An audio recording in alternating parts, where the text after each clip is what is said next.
হুম তারপর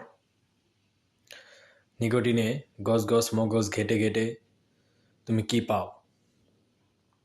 এর নিস্তেজ হাত পা নাকে মুখে চোখে গুঁজে দিলে তুমি কি দেখো? You son of a bitch. আমি সব হাড় গোড়া রক্ত মাংস এক লহমায় নিঃশেষ করে দিলে তুমি কাকে জড়িয়ে ধরো? বলো। আর সময় নেই। ফ্যাল ফ্যাল করে তাকিয়ে থাকার মতন পর্যাপ্ত আলো নেই পৃথিবীতে।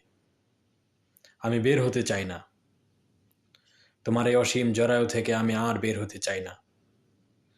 আমাকে নিঃশেষ করে দিলে থাকে শুধু শূন্যতা, অথচ শূন্যতার কোনো অস্তিত্ব নাই।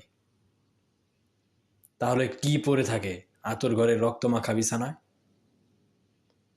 একটা নিখাত নষ্ট নগ্ন অস্তিত্ব। সি, আমার না থাকা আর থাকার মধ্যকার সময়ে তুমি কই থাকো? তোমাকে কেন থাকতে হয়, দেখতে হয়, চাইতে হয় আমার দিকে? আমি একটা প্যারাসাইটের বিশাল আস্তীর্ণ মস্তক। আমাকে গিলে ফেলো। তারপর তুমি নিজেই হয়ে যাও একটা কবিতা, যার পরদে পরদে দেগে আছে নিঃস্ব সময়ের জনি থেকে নিঃসৃত আত্মহত্যার আফসোস।